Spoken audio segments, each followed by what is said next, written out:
Cuando salía de casa, Daniela se quería venir. Está mala María y Daniela se quería venir.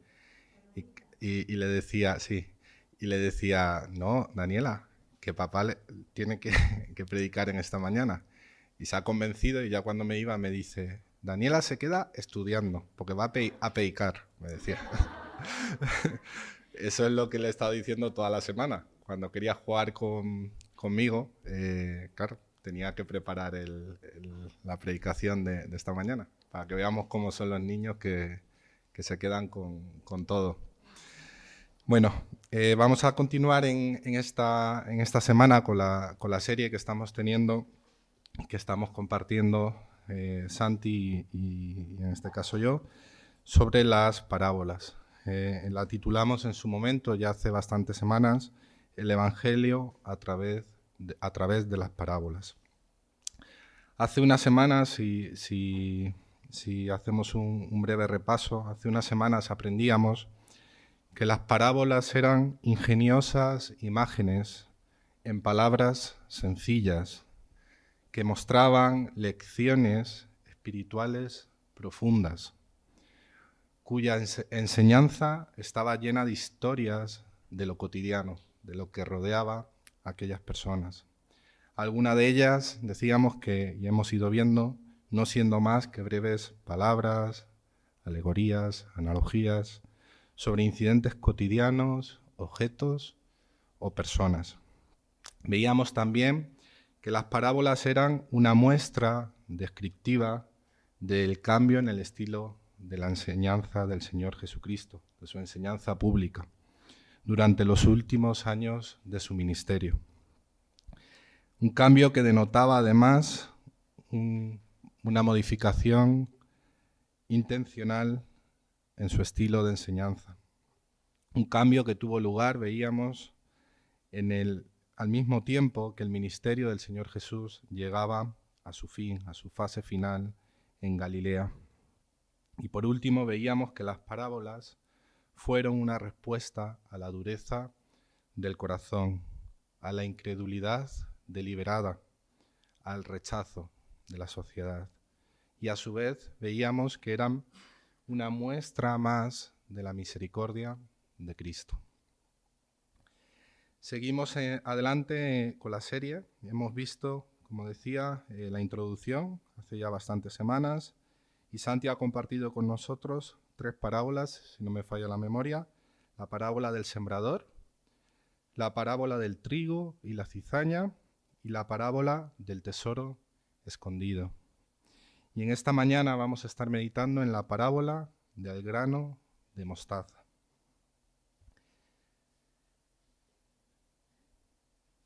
Es una parábola, va a ser la tercera que vamos a ver relacionada con la agricultura. Como decíamos antes, el Señor tomaba ejemplos de la vida cotidiana, de lo que rodeaba a la sociedad. Y en este caso hemos visto 3 relacionadas con la agricultura. La que vamos a ver en esta mañana, la parábola del grano de mostaza, era el día a día de aquellos que paseaban por los caminos de Palestina. A nosotros quizás nos cuesta más el pensar en el grano de mostaza. No sé si alguno tiene esa facilidad. Yo no. Yo siempre he dicho que la agricultura para mí lo más cercano es el Mercadona, lo que veis ya preparado para consumir. Hay varias referencias bíblicas donde aparece esta parábola. Tenemos el relato en Marcos, capítulo 4, versículos del 30 al 32. Tenemos el relato en Lucas, capítulo 13, versículos del 18 al 19. Y en esta mañana me he quedado con el relato de Mateo. Mateo 13, versículos del 31 al 32. Vamos a leer la palabra del Señor que dice, Mateo 13, del 31 al 32, otra parábola les refirió diciendo, el reino de los cielos es semejante al grano de mostaza, que un hombre tomó y sembró en su campo, el cual a la verdad es la más pequeña de todas las semillas, pero cuando ha crecido es la mayor de las hortalizas y se hace árbol, de tal manera que vienen las aves del cielo y hacen nidos en sus ramas. Algunos teólogos llaman a esta parábola la pequeña gran parábola, por lo breve que es y por el mensaje que tiene acerca del reino. Es una de las principales necesidades a la hora de estudiar las parábolas, la perspectiva que nos dan acerca del reino, del avance del reino, del avance y del trabajo del Evangelio en nuestras vidas. Quizás sin estos ejemplos, hoy no podríamos imaginarnos cómo es el avance del Evangelio y del reino en nuestras vidas. Y aunque es una parábola relacionada con la agricultura, tiene diferencias con las anteriores que Santi ha ido compartiendo con nosotros. La parábola del sembrador nos habla de cuántos tipos de tierra, de 4 tipos de tierra. La parábola del trigo y la cizaña nos habla de 2 tipos de personas, o trigo o cizaña en este mundo. En esta parábola únicamente nos habla de una semilla, nos habla de una planta, nos habla de una hortaliza, el grano de mostaza. Por lo tanto, los personajes de esta parábola se pueden reducir a uno. El protagonista es uno, un grano de mostaza que crece tanto y tan rápido que se hace un gran árbol. Un solo protagonista, y así es el reino de los cielos. Un solo protagonista. Como en todas las parábolas podemos identificar o intentar resumir el punto principal. Es fácil. Un grano de mostaza que un hombre esconde bajo tierra, que crece y se hace árbol. Aquí detrás de esta parábola vamos a estudiar la aparente pequeñez del reino de los cielos en sus inicios, su gran futuro y presente, apoteósico, glorioso y majestuoso. Esta parábola, en definitiva, es una analogía entre la semilla de mostaza, esta hortaliza, esta planta, y el reino de los cielos, presente y futuro.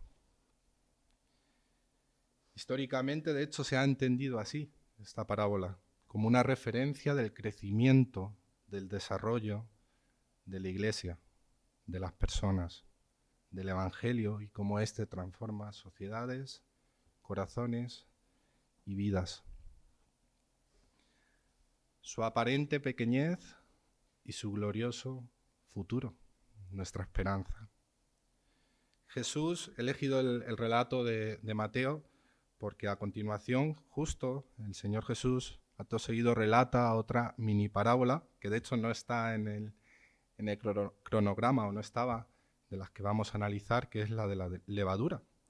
Dice el versículo del 33 al 35, otra parábola les dijo, el reino de los cielos es semejante a la levadura que tomó una mujer y escondió en 3 medidas de harina, hasta que todo fue leudado.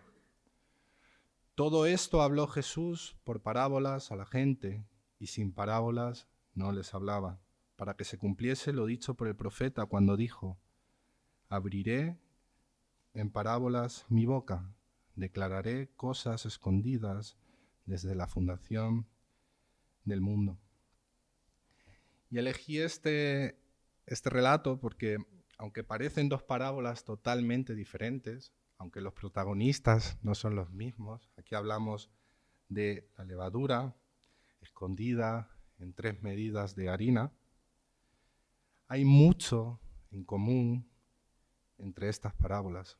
De hecho, se esconde en ellas el mismo mensaje. Para analizar este mensaje he intentado dividir en 4 cuestiones el mensaje de esta mañana. Vamos a intentar meditar en un inicio pequeño, ese es el número 1, un inicio pequeño. El número 2 que vamos a analizar es un nacimiento escondido. Un nacimiento escondido. El 3, un crecimiento en silencio, silencioso. Y por último, el 4, un final glorioso. El primero, como decíamos, un inicio pequeño. Y es que hemos leído: el reino de los cielos es semejante al grano de mostaza que un hombre tomó y sembró en su campo. Más pequeño que un grano de mostaza. ¿Nos podemos hacer a la idea? Pequeño, minúsculo. ¿Podéis hacer a la idea? De hecho, al ser humano, en este punto, normalmente no le gustan las cosas pequeñas. Y pensaba en varios ejemplos. Imaginad que vais a hacer una entrevista en esta semana. Y tenéis 2 entrevistas, tenéis 2 oportunidades laborales.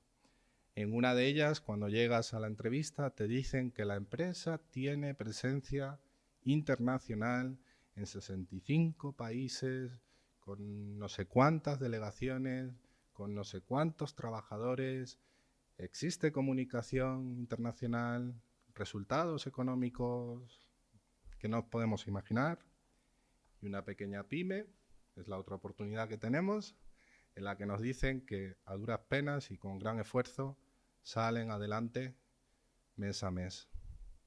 A priori, ¿cuál llama la atención más al ser humano? Nos gusta, en nuestra condición está el ser contados entre los grandes. Nos gusta el sentirnos importantes, el sentirte pieza fundamental. Y estas parábolas que acabamos de leer nos ponen los ojos en todo lo contrario. Estas parábolas que acabamos de leer nos enfocan en todo lo contrario. Nos enfocan en lo pequeño. Nos enfocan en lo minúsculo, en lo invisible, en lo silencioso, en lo que progresa. Un grano de mostaza y la levadura. Un grano de mostaza que ahora veremos que para que lleguen a conformar un gramo necesitamos en torno a 270 semillas. Para que lleguen a pesar un gramo. Imaginad lo pequeña que es esa semilla. Y la levadura. No sé cuántos de vosotros habéis hecho pan en algún momento. ¿Cuánto echamos de levadura? Una pizca. Y en medio de la masa es algo invisible, que desaparece, que hace que todo crezca, que se extienda. Dios prefiere obrar con lo pequeño grandes cosas. Dios no está buscando gente importante, no está buscando gente grande. Dios prefiere obrar con lo pequeño grandes cosas. ¿Para qué? Para que brille su poder, para que brille su gloria, para que brille su majestad. Este es el mensaje latente en estas 2 parábolas. Y pensaba en ejemplos que vemos en la Biblia donde esto se manifiesta. El primero que venía a mi mente es cuando el pueblo de Israel escoge como rey al rey Saúl. Se cree que alto, guapo, fuerte, todo lo contrario que yo. Y dice el Señor, no. ¿Qué les dice el Señor? No. Yo quiero a aquel hijo de Isaí. Ve a buscar a aquel hijo de Isaí. Y van y no encuentran al que Dios ha escogido como rey. Buscan del más grande al más pequeño. ¿Dónde estaba aquel hijo de Isaí? Apacentando las ovejas, el pequeño David. Dios escoge un niño de apenas 12 años, pero es el que va a matar al gigante y es el que va a ser rey en Jerusalén. Juan Calvino lo describe, ahora veremos más ejemplos. Juan Calvino lo describe en uno de sus comentarios de la siguiente manera: el Señor inicia su reino con un principio débil, con un claro propósito de que su poder sea aún más evidente por su progreso inesperado, con un propósito claro, que su poder sea aún más evidente por su progreso inesperado. Vemos el ejemplo también en el relato del arca de Noé. ¿Cuántas personas había en el interior del arca? 8. ¿Dónde estaba el resto? Fuera. Lo vemos también en la última cena. ¿Cuántos había en la última cena? 12. La mayoría estaba fuera. En la transfiguración lo vemos también. 3. Dios siempre prefiere trabajar con pocos. Quizá aquellos que nos sentimos o se sienten o se perciben débiles, inexpertos, incapaces para hacer grandes cosas, para que el poder y el mérito sea suyo. Recordaba también a Sansón. No sé si recordáis, pero ¿a cuántos mató Sansón? A 1000. ¿Y con qué los mató? Dice la palabra del Señor, con una quijada de asno. No con un ejército, no con una legión, no con espada, con una quijada de asno. Pensaba en Elías. ¿Qué pasó con Elías? Él solo mató a 450 sacerdotes de Baal. Gedeón, por 3 veces tuvo que hacer menguar su ejército, hasta quedarse con solo 300, y con ellos derrotó a todos los madianitas. Moisés, el ejemplo más claro que se me venía a la mente, con una vara, con la guía de nuestro Dios, venció a todo Egipto. Para que el poder de Dios sea el que brille, no nuestra virtud, no nuestra condición, no nuestra necesidad, no nuestra inteligencia, no nuestras propias fuerzas, no nuestros méritos, para que Él sea el que brille. El propio Señor Jesús se hizo pequeño, se olvidó de su condición, y dice su palabra que se hizo hombre, y vino a habitar entre los hebreos en una familia sencilla, hijo de un carpintero, una familia de exiliados, nos dice su palabra, donde nació en un mesón recostado en un pesebre.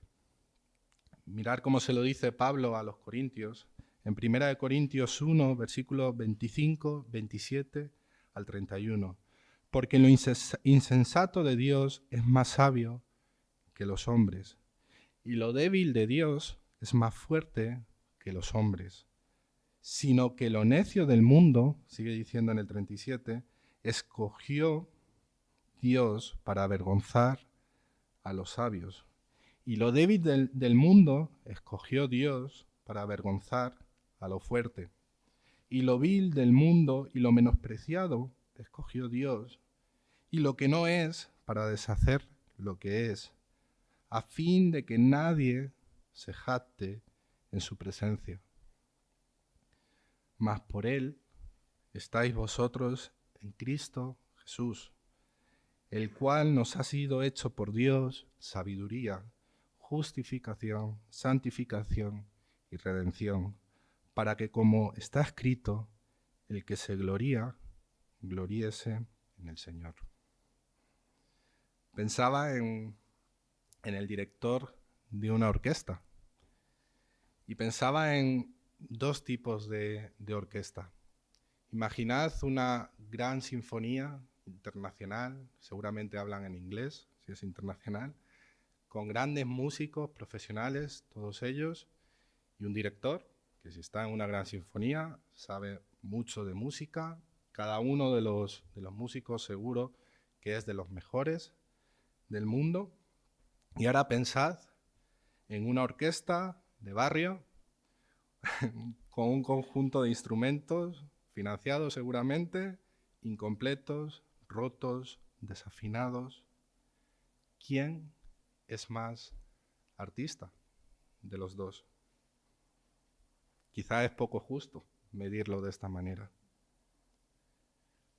Pero el Señor trabaja como ese segundo ejemplo que os ponía. Es el único que puede hacer una gran sinfonía, hacer cosas grandes con instrumentos como nosotros, tan frágiles como nosotros. Instrumentos, como he dicho, rotos, incompletos, desafinados muchas veces. Llegados a este punto, meditaba también, ¿es el grano de mostaza la más pequeña de las semillas? Según la botánica y los expertos, no. No es la más pequeña. De hecho, se cree que la semilla de la orquídea o del ciprés es aún más pequeña que el grano de mostaza.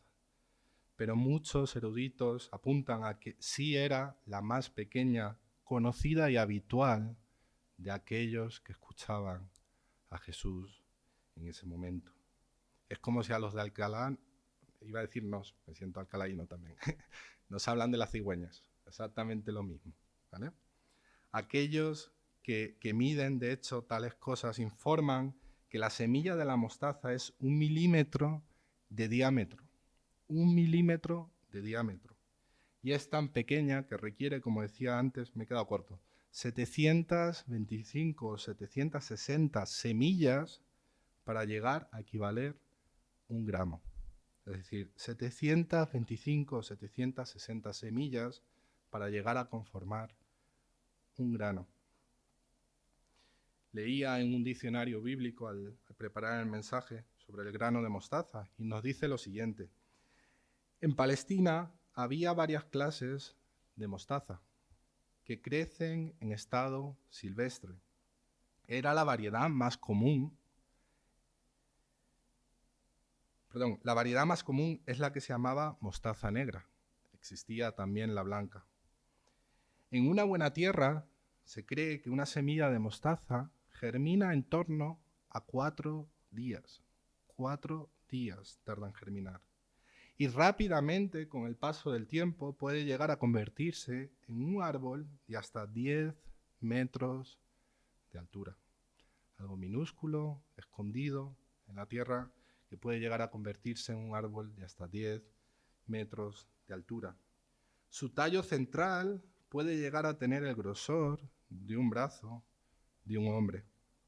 En otoño, sus hojas y brazos se endurecen hasta tal punto que se transforma en un soporte perfecto para pájaros, pájaros como los pardillos, los jilgueros, que se alimentan a su vez de sus semillas.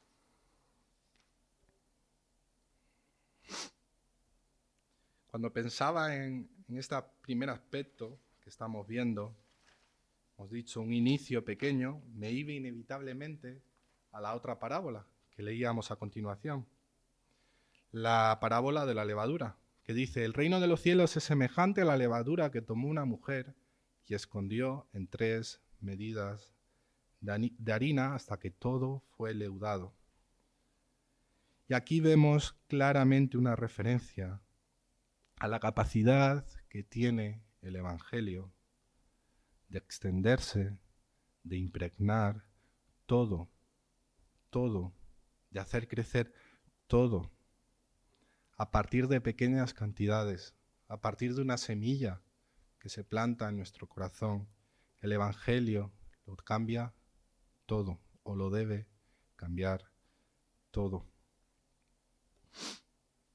Como decíamos, el primer punto, por lo tanto, nos está hablando de la aparente pequeñez del Evangelio. Solamente un grano, solamente la levadura, solamente un libro, solamente unas palabras, una oración, un cántico. Pero hay que ver cómo se expande por nuestras vidas, por nuestro corazón. Todo tu ser, toda tu vida cambia. El segundo punto que quería que analizáramos es un nacimiento escondido. Un nacimiento escondido. Y es que el reino de los cielos, como acabamos de leer, nace de una forma oculta, misteriosa, bajo tierra, en medio de 3 medidas de harina. Nadie lo puede ver. Nadie puede intervenir o participar. Tan escondido como ese grano de mostaza que comienza a crecer en sus raíces. En definitiva, no está diciendo otra cosa que el testimonio de todos los que hemos conocido al Señor. Un día esa semilla se planta en nuestro corazón, la semilla del Evangelio, y empieza a brotar, a germinar. Quizá por medio de una predicación, quizá por medio de alguien que nos habla, quizá por medio de una canción. Hay tantos y tantos testimonios, por un testimonio de alguien, por un ejemplo de vida de alguien. Al principio puede que ni siquiera le hicieras caso a lo que comenzaba a ocurrir en tu vida, pero empieza a crecer en lo más íntimo de nuestro corazón. Esa semilla empieza a crecer y poco a poco comienza a germinar, a sacar hojas, a brotar, incluso llega a dar fruto. El pecador poco a poco comienza a sentirse atraído por las cosas de Dios. Va viendo su propio pecado. Siempre ha estado ahí, pero antes ni meditábamos en él, ni lo percibíamos. Siempre ha estado ahí. Va viendo su pecado, quiere saber más y más de la palabra, quiere congregarse más y más. Ese es el nuevo nacimiento, algo que antes no estaba, que ni éramos conscientes de ello y ahora está en todos los casos por la gracia de Dios. No somos ciudadanos de los cielos porque asistimos a la iglesia o porque cantemos coros o porque tengamos un pez en el coche. Todo eso está bien, no digo que esté mal, ojo. Somos ciudadanos del reino de los cielos porque hemos experimentado precisamente ese cambio en nuestras vidas, porque esa semilla del Evangelio ha crecido en nosotros. En definitiva, porque hemos nacido del Espíritu. El reino de los cielos, por lo tanto, comienza como algo pequeño, como algo además escondido en tu corazón, pero que por la obra milagrosa de nuestro Dios va creciendo y se va haciendo cada vez más grande, como el relato, como la semilla que veíamos en la parábola. Cada vez crecemos más en el deseo de conocer de Dios, más en el rechazo al pecado, más en el deseo, en la necesidad de buenas obras. Mirad cómo se lo dice Jesús a Nicodemo. Dice Juan capítulo 3, versículo 3. Respondió Jesús y le dijo a Nicodemo: de cierto te digo, que el que no naciere de nuevo no puede ver el reino de Dios. Y es que precisamente es el Evangelio el que trunca, destruye nuestro orgullo. Es el Evangelio el que transforma nuestras vidas, el que modifica nuestras prioridades, el que cambia tu perspectiva. Y lo hace, tercer punto, a través de un crecimiento en silencio, silencioso, progresivo. De hecho, sabemos que una planta vive. ¿Por qué? Porque crece, por su aspecto. Si no, estaría muerta. Crece, germina, se desarrolla, da fruto. Por eso sabemos que una planta vive. Le sale un nuevo brote a las plantas muchas veces. Yo no sé mucho de plantas, tengo que decir, aquí hay verdaderos expertos, pero yo no. Incluso hay momentos en los que se tiene que podar. Y eso ocurre con los cristianos de verdad. Debemos crecer, debemos germinar, debemos desarrollarnos a los pies del Señor. Debemos llegar a dar fruto para su gloria. Y a veces debemos podarnos delante de Él. ¿Qué ocurre con aquellos en los que no vemos ese crecimiento. Buscaba la similitud en las plantas de mentira, artificiales. Aparentemente, muchas de ellas parecen plantas, de verdad, pero se llenan de polvo, siempre están igual, no se ve un progreso en ellas, no están vivas. Eso ocurre con muchos.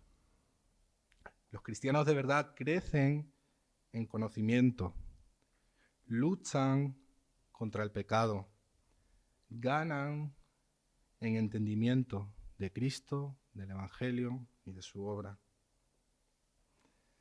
¿Estás viviendo ese cambio en tu vida? Si es así, buena señal. Sigue creciendo como cristiano, lento o rápido, da igual, pero siempre creciendo a los pies de Cristo, hacia adelante. El reino de los cielos, por lo tanto, se caracteriza por su crecimiento, por su progreso. Crece el Evangelio en tu corazón, creces en santidad, crece la iglesia, tu familia, tu vida, crece la obra de Dios en ti. Dios hace su obra de manera progresiva para hacernos crecer y para que nos maravillemos día a día de su poder y de su sabiduría. Dice Marcos capítulo 4, versículos 26 al 29. Decía además, así es el reino de Dios, como cuando un hombre echa semilla en la tierra y duerme y se levanta de noche y de día. Y la semilla brota y crece sin que él sepa cómo. Porque de suyo lleva fruto la tierra. Primero hierba, luego espiga, después grano lleno en la espiga. Y cuando el fruto está maduro, enseguida se mete la hoz, porque la siega ha llegado. Así ocurre en nuestras vidas. Y por último, quería que pensemos en un final glorioso, un final misericordioso, apoteósico. Veremos un final glorioso, nos dice su palabra, igual que este grano de mostaza que crece, se convierte en un gran árbol al que vienen las aves a anidar en sus ramas. Una semilla minúscula, como hemos visto, que se convierte en lo más grande del huerto, lo más grande del huerto. Pensaba, llegado a este punto, en el relato de Daniel 4, cuando nos dice que Nabucodonosor tuvo un sueño y durante ese sueño se creía un gran árbol, un gran árbol que daba cobijo a todo el mundo, sombra a todo el mundo. ¿Y qué sigue diciendo el relato en Daniel 4? Que vino un ángel y lo taló. Adiós árbol. El Evangelio es ese gran árbol en nuestras vidas, en todas las cosas. Nos da cobijo, nos da refugio sobre sus ramas. Y muchos de nosotros nos vemos como esos pajarillos que acudimos a Él y hacemos nuestro nido. El Rey sabemos que ya vino. La Iglesia ya es la expresión actualmente del reino. Pero a su vez veíamos en el Padre Nuestro como anhelamos su reino definitivo. Porque anhelamos estar allí sentados a la mesa con el Señor. El reino de Dios está presente, está creciendo y va a ser consumado. Quería compartir con vosotros, para terminar, cómo lo describe Spurgeon de una forma poética, como no puede ser de otra manera. Dice Spurgeon de este pasaje: ¿qué es eso que oigo? Veo este árbol de mostaza, es un árbol maravilloso, pero no solo lo veo, sino que lo oigo. Sí, oigo música de los pájaros. Es por la mañana, el sol apenas ha salido y oigo música. Esa es la manera de producir música y recolectar canciones. Yo pensaba que debíamos comprar un órgano, adquirir un violín y que por algún instrumento de viento o de cuerda haríamos música. Pero aquí tenemos otro plan. Dice Spurgeon, Nabucodonosor tuvo su bocina, su flauta, su tamboril, su arpa, su salterio y todo tipo de música. Pero estos sonidos juntos no pueden competir con la melodía de los pájaros. Debo, por lo tanto, sigue diciendo Spurgeon, sembrar mi grano de mostaza y conseguir música al estilo de Dios. Y entonces añade para terminar una nota muy especial para todos los que tenemos hijos, niños, a los que se dedican a enseñar a los niños. Dice, amigos, cuando enseñéis a vuestros hijos el Evangelio del Señor Jesucristo, estáis plantando música para el reino de los cielos. Cada vez que habláis o hablamos del perdón comprado con sangre, estáis llenando los coros celestiales con dulces voces, voces que cantarán eternamente canciones de verdadera gratitud.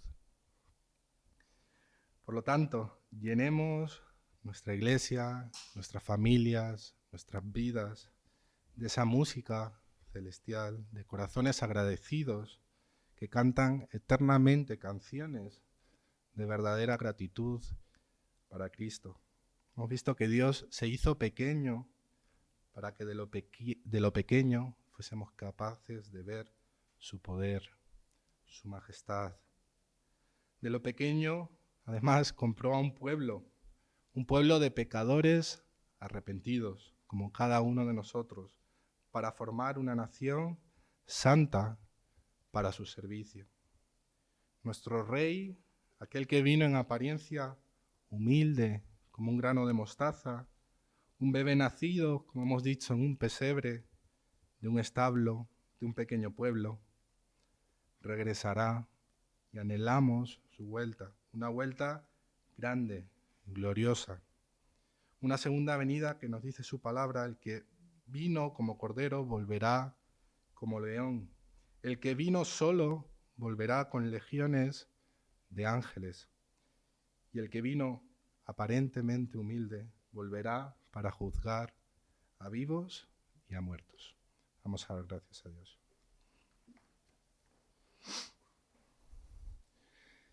Sí, amado Padre, queremos darte las gracias porque tú nos hablas por medio de tu palabra, Señor. Gracias porque tu obra es maravillosa, Señor. Gracias porque no podemos comprenderla si no fuese por todos y cada uno de los relatos que tú has dejado en tu palabra, Señor. Gracias porque tú trabajas y has trabajado en cada una de nuestras vidas, Señor. Sin apenas darnos cuenta, has ido cambiando, transformando cada una de las cuestiones que eran necesarias que postrásemos delante de ti, Señor. Gracias por el trabajo, el avance de tu reino aquí en la tierra, Señor. Gracias por el trabajo que haces en cada uno de nosotros, Padre. Ayúdanos a examinarnos, a postrarnos delante de ti, Señor, y a descansar en ti, Padre. Te damos gracias y te pedimos que nos cuides en esta semana y nos lleves con tu mano. En el nombre de Jesús, amén.